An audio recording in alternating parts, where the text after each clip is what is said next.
Kanalıma hoş geldiniz. Bugün elimde çiçekleri solan 3 orkide var. Bu orkideleri çok uygun fiyata aldım. Marketlerde çiçekleri solan orkideleri çok indirimli bulabilirsiniz. Bu orkideleri sıfırdan bir toprağa nasıl ekmemiz gerekiyor ve nasıl bir bakım yapmamız gerektiğinden bahsedeceğim. Ve aynı zamanda bu 3 orkideyi birleştireceğim. Hemen sizlerle nasıl yapmak istediğimi gösteriyorum. İlk olarak orkideleri dezenfekte edebilmek ve vitamin desteği sağlayabilmek için toz zerdeçal kullanacağım.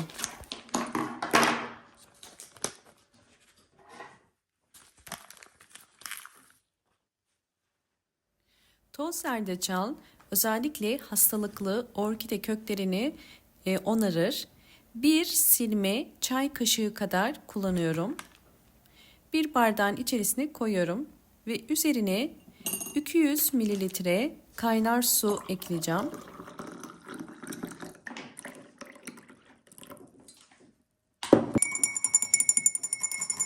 Biraz karıştırıyorum ve bu karışımın soğuması için bir yarım saat kadar serin bir yerde bekleteceğim.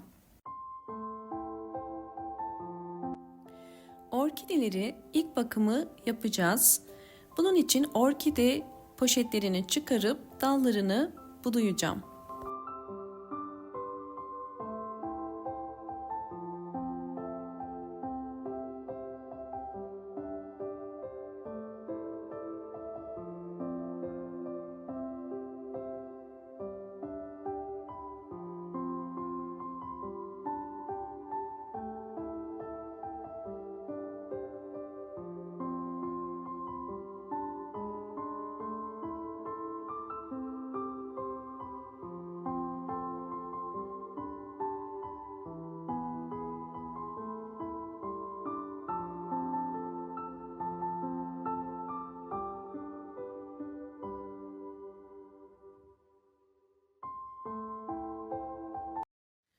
Bu şekilde çiçekleri dökülen orkide dallarını kesiyorum. Dallar tamamen sarardığı için en dipten orkide dalını kesiyoruz. Gördüğünüz üzere bu orkidelerin üst topraklarının üzeri biraz küflü. Bunun nedeni çok fazla su verilmesinden kaynaklanıyor. Bu yüzden orkidelere kesinlikle çok fazla su vermeyin ve günlerce suyun içerisinde bekletmeyin. Ve kökleri sağlıklı.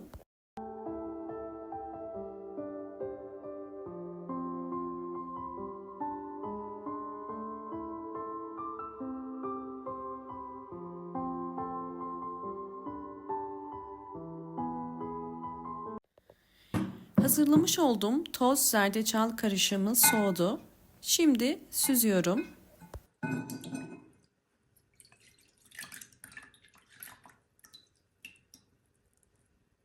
Süzerken en alttaki tortusunu koymuyoruz. Dikkatlice süzmeniz gerekiyor. Çünkü bunlar orkide köklerine yapışabilir. Bakın bunu tekrar üzerine su koyarak orkidelerinizde gübre olarak kullanabilirsiniz. 200 mililitre zerdeçallı suyun üzerine su koyacağım. Bunu 1 litreye tamamlayacağım. Yani 800 mililitre su koyuyorum.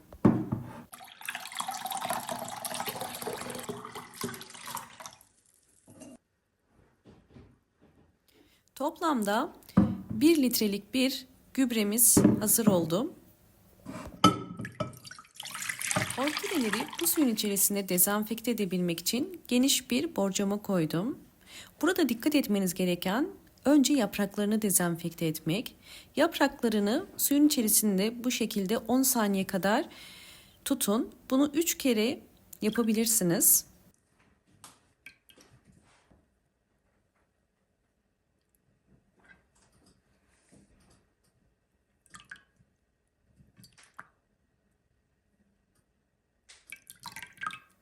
Evet, daha sonra direkt orkidenin kökleriyle beraber toprağını bu suyun içerisine koyuyorum.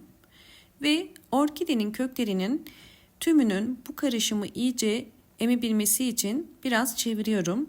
Bu karışımın içerisinde 30 dakika bekleteceğim. Böylelikle orkide köklerinde hastalık ya da böcek varsa bu su onu engelleyecektir. Aynı zamanda orkide köklerini dezenfekte etmiş olacağız.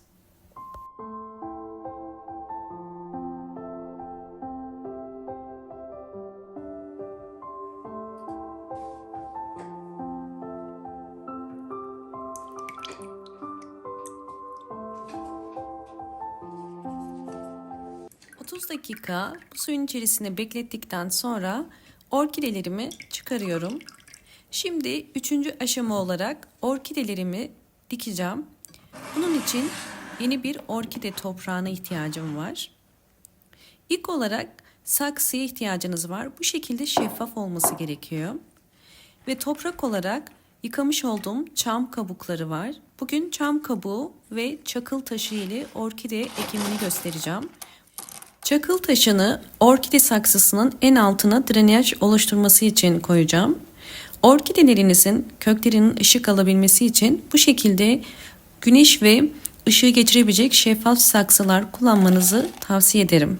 İlk olarak en alta bakın çakıl taşlarını koyuyorum. Orkide saksısının en altına her zaman bu tarz drenaj oluşturması için çakıl taşı veya kil bilyesi koyabilirsiniz.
Şimdi çam kabuklarını orkide toprağının üzerine koyuyorum.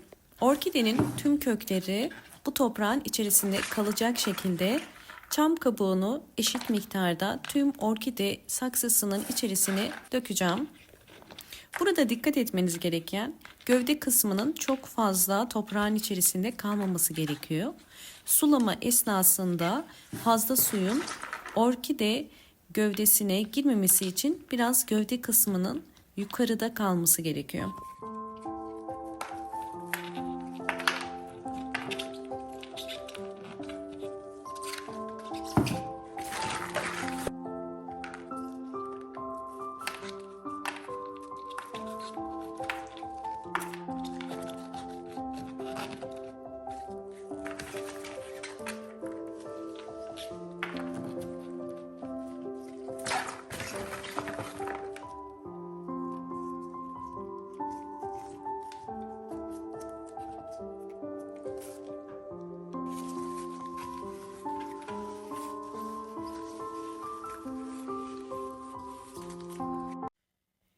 Orkidemi toprağına ektim ve kökler bakın kenara gelecek şekilde ayarlamaya çalıştım. Böylelikle su ihtiyacını da köklere göre ayarlayabiliriz.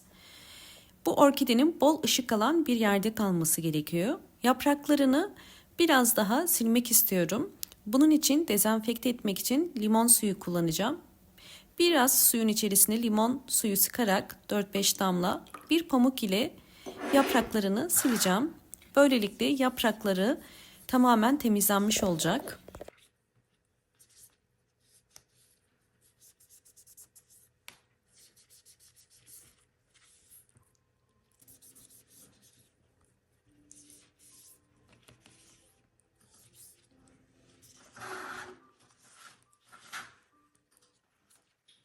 Orkidenin tüm yapraklarını limon suyu ile sildim.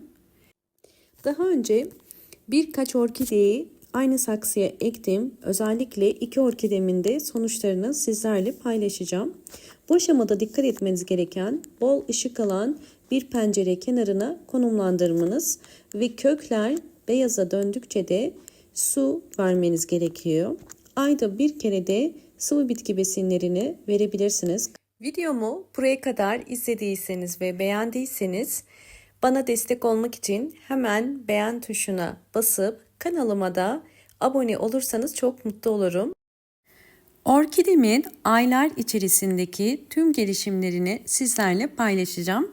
Bu yüzden videoyu sonuna kadar izleyin.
Orkidemin tüm gelişimlerini sizlerle paylaştım. Umarım bu videom sizler için faydalı olmuştur. Videomu buraya kadar izlediğiniz için teşekkür ediyorum. Hoşça kalın, sağlıkla kalın.